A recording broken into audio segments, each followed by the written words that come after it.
So I wanted to talk to you a little bit about, just a little bit about me. I'll start with that, and then we'll go into what I have prepared for you guys. You know, I always, when I'm starting to do a speech, I take a moment to really be in prayer about what I feel like is something that would be of benefit to the people that I'm speaking to, so I never just come in cold or whatever. I always am very thoughtful about that.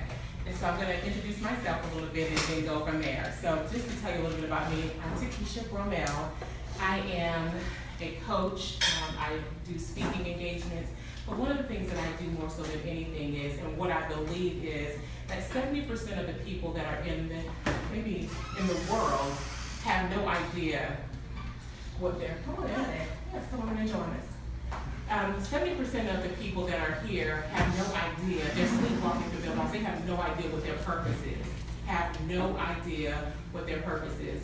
20% of the people in the world, they have an inkling of what their purpose is, but they're not doing anything with it. They are not in the game, so to speak. I believe another 5% of the people that are out there, I would say 5% of those people they have an idea, they're working in the purpose that God has called them to do, but they don't have the structures in place. They believe that there's a ceiling that's stopping them from moving forward, and they are not fully, completely, totally engaged because there's a ceiling there. And then there's 5% that are trailblazers. Which one are you? I'm a trailblazer. That's amazing, because I usually, whenever I talk to someone and I say, you know, what do you believe or what is your purpose, 7 out of the 10 people say they don't know. So to have 3 people out of maybe whatever this number is in here to say that they know it, you know, is amazing to me, because it's usually the flip side is usually like maybe 1 or 2 that fully are engaged, fully purposeful, fully successful in doing what they've been called to do. And that's why I'm here. Because I believe that if you're those 70% of people that have no idea, you can flip the script today and say, you know what, I want to engage myself. I want to know more about myself. I need to maybe do an assessment about myself. I can flip that. And then you have the 20% that say that they're not in the game. It's just a choice to be in the game. Because you already know, right? And then the 5% of the people that are out there that may be questioning, not necessarily questioning it, but they feel like there's a ceiling there. It really is just flipping it again and saying, you know what? I'm going to build the structures and the things that I need in order to bring it forth and do what I need to do. I'm going to change. And sometimes that requires a coach, right? And then you have the 5%, like I said, that are doing it. You keep doing it. Success after success after success continues to what? Success, right? So today I want to talk a little bit about your stance. Have you, and what is your, I sent a message out yesterday and I said, what is your pivot? You know, I started thinking about what that means. So in basketball, pivot means that you're ready to do something. You're ready to move the ball. When you're dribbling, you're just dribbling down. But at a certain point, you have to get to a place where you want to distribute the ball. You're going to have to set your frame and set 1 foot down, and then you're going to either throw and try to score. You're going to assess the situation. In business, you have to do that, and then you start looking around to see if I want to throw the ball up or if I want to distribute it to someone else. But you have to effect change. You have to shift your view. Your view starts to shift, and you start to not look at the ball and dribbling it down the court, but you're setting your foot for action, and you're saying, I am going to score, I'm going to send it to someone else. That is a point of a pivot. So when you think about your business and what you're doing, what is your pivot? What is your strategy to shift, to look at your business, see the floor in front of you, and say, I may need to pivot and do something a little bit different, because my business might not be doing exactly what I think it should be doing. It could be possibly doing something else.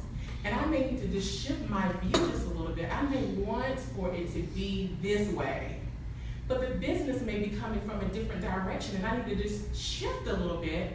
It doesn't mean that I'm changing midstream and I'm not going to get back to this point, But there's a reason why your business may be coming from a different angle or a different situation. And if you don't follow that, then you're giving up business. You're pushing business away. And your business sometimes will tell you that it's time for you to move on or to expand your view if you would just look. If you would just take a moment and say, let me look at the floor. Let me look at the vantage point of all my key partners in places and people that are around me. If I open up my vision and I plant my foot and I'm starting to look at the floor as a facilitator of the ball, then I may want to throw up and hit the score, or I may have to pass it in and do an entryway into my center, because my center may have a better vantage point than me. So knowing who your partners are and understanding your strategy and your procedures and the things that you're doing, you're able to pivot a little bit better and do things different and not think that you have to. It would be really nice if we were all in one line. Wouldn't it be nice if life didn't have all of these? But it does, right? It has a number of these, and it will take you this way and that way. So as I was starting to kind of like study this and think about pivoting, a scripture came up for me. It was kind of like fun to kind of like think about. I wasn't thinking about scripture. It just popped up in my mind. God was giving me an inference or an idea or a suggestion about what it looks like. And so he took me back to King Hezekiah. You know, King Hezekiah back in those days, he had an enemy. The enemy was the Assyrians. They were going from city to city, from country to country, and they were taking over. And so there was this enemy there. And you know, he was thinking in his mind, I'm pretty sure, if you think about it, business, you know, there's that enemy of sometimes us kind of like resting on our laurels, not doing the things that we need to do, not maybe like pushing ourselves. Whatever that enemy is, we all have an enemy. Sometimes it's ourselves, right? But we have this thing that's stopping us or something that we're fearful of. King Hezekiah was fearful because he was in this, behind the walls, but it didn't matter. The Syrians were these people that continued to attack for years until you bow down to them. So he had to look at his structure and say, I need to do something maybe a little bit different. What are we going to do? So he started to fortify the walls, go around and see what structures were not in place and fortify the walls. Not only did he fortify the walls, but he said, you know what? If they came and they set siege on us, we don't have enough water to last us. What are we going to do? So he decided to take a pivot and to say, we have to do something aggressive. We have to do something that is not going to be just the ordinary thing to do. So what he did is he started to look at places and look at caves, and he found this place, this natural place where they could bring water into the city just in case the enemy came. He strategically pivoted and said, I need to fortify my walls. I need to make sure that we have water to survive just in case. And so what he did is he looked at it from two vantage points. There was a cave that already had water, and he just had to get it into Jerusalem. How was he going to do that? How was he going to do that? Well, he decided to do something aggressive. He decided to start from the top of the cave, and have workers night and day going into the caves and cutting through the caves to get down into the city. But something else he did was he decided to start from the bottom as well. So he had two different groups, one from the top and one from the bottom, going into the direction that he was hoping would get him into the place where they would meet. But he had no idea if it was going to meet. Can you imagine starting from the bottom of a cave and starting from the top of the cave and trying to narrowly get in and make sure that it's going to meet? You have no idea if it's going to meet. You don't know that at the end of it, because you're going through and you can't cut through rock. So you're going through and you're cutting through some of the things that are in there, but you're not able to do that. but he was aggressive with it. He changed his stance, and he said, I am planted firmly. I'm going to trust that somehow these two intersections are going to meet. And it's not, this particular part is not in scripture, but it's actually in the walls of the cave. They wrote in the walls of the cave that these guys were hitting at the wall, and they started to hear each other. And they hit their axe at the same time, and they hit each other, not each other, but they hit the axes at the same time to tell the story of how the Guyon Spring started. So think about your position. Think about what you're doing, how you're doing it, and strategically plant your feet.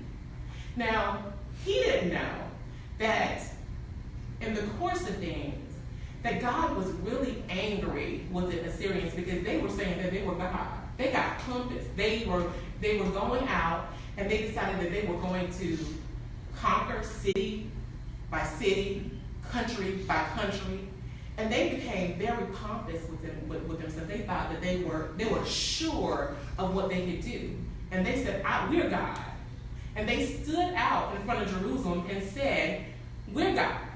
We're going to get you."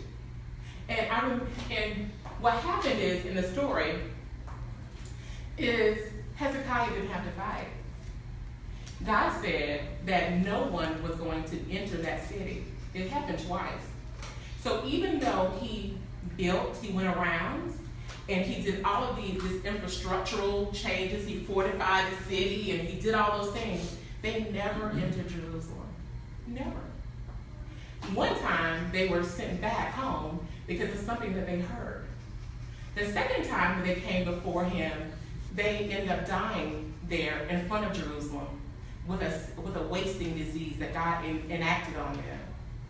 So they didn't have to do anything, but the action that he took fortified the city for his child, for the next person.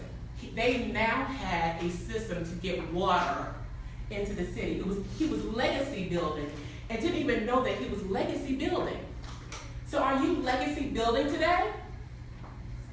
Are you legacy building? Because if you're legacy building, you can't look at it from the front end and think that things are going to come to you just straight away. You're going to have to open your eyes and see the amazing possibilities that are around you. There are amazing possibilities. If God has called you to do something, if he's purposed you to do it, there are amazing possibilities out there. So my suggestion today is, or my question is, what is your pivot? What is that thing? What is that? What is it? How are you going to stand? And how are you going to look at your situation?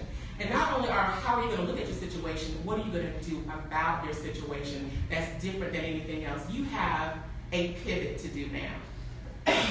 Keep your foot planted and say, okay, now let me survey. Let me distribute the ball to my partners. Let me distribute the ball to whoever or whatever and look at things a little bit different. So today, I want you to think about that and start to pivot. Look, be agile. Make sure that you're open to the possibilities that are there. You're not stinky thinking. You're not thinking about being narrow-minded, but you're thinking about being open-minded to the potential that you can be. Thank you so much. Awesome.